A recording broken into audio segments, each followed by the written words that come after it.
Nah, kenapa kemudian sekarang ada Yahudi, ada Kristen, ada Islam, dan ada yang lain? Ada 3 agama besar di dunia ini yang sering kita sebut. Kalau kita mengacu kepada 3 agama besar ini, mulai dari Yahudi, kemudian Kristen, dan yang paling terakhir adik bungsu namanya Islam. Kenapa penyebutan nama Tuhannya nyaris sama? Yahudi menyebutnya sebagai El, karena Ibrahim. Taurat menyebutnya Abraham, Injil menyebutnya Abraham, Quran menyebutnya Ibrahim. Ibrahim bukan bangsa Arab, jangan terkecoh. Ibrahim itu bukan bangsa Arab. Kalau Ibrahim itu bangsa Arab, berarti bangsa Yahudi juga Arab. Bukan.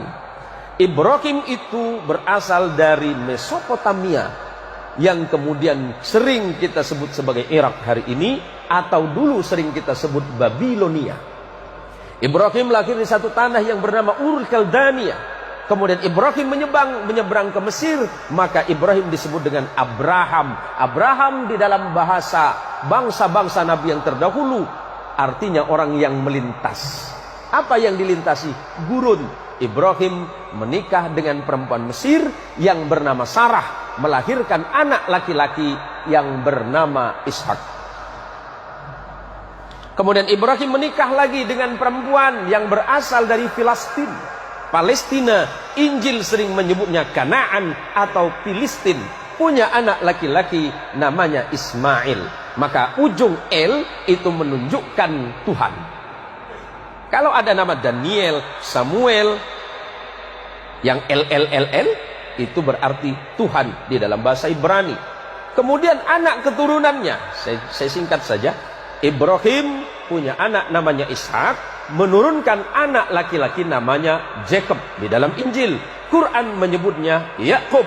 Kemudian Allah menyebutnya Israel. Injil menyebutnya Ezrael. Ezra artinya kekasih, El artinya Tuhan, karena Yakub adalah kekasih Tuhan atau kekasih Allah. Yakub punya anak 12 orang bersaudara yang sering disebut sebagai Bani Israel, karena anak keturunan Yakub. Yakub disebut Israel, anak Yakub disebut Bani Israel. Siapa? 12 orang. Yusuf bersaudara. Abangnya Yusuf bernama Lewi. Lewi punya anak namanya Imran.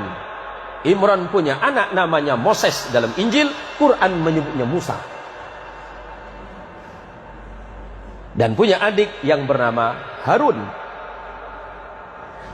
Adik Lewi namanya Yahuda, yang kelak menjadi cikal bakal nama agama Yahudi.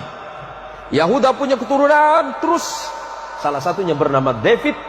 Di dalam Injil disebut sebagai the King of David. David punya anak namanya King of Salomo. Al-Quran menginformasikan sebagai Sulaiman. Sulaiman punya 2 orang anak yang kemudian tidak jadi nabi, tapi keturunannya ada yang bernama Imran. Imran menikah dengan Hana. Hana dan Imran punya anak yang Quran menyebutnya Maryam, Anda menyebutnya Maria. Maria punya anak namanya, Al-Quran menyebut Isa bin Maryam, dan Anda menyebutnya Jesus of Christ. Sederhana, Pak. Kenapa berbeda? Itu masalah iman saja. Hari ini kita tidak sedang mempertentangkan iman, tetapi bagaimana kemudian kita merajut perbedaan-perbedaan yang ada untuk menjadi sebuah sumber kekuatan bagi sebuah bangsa besar yang bernama manusia. Lebih-lebih kita adalah bangsa Indonesia yang luar biasa. Tepuk tangan untuk Indonesia, Pak.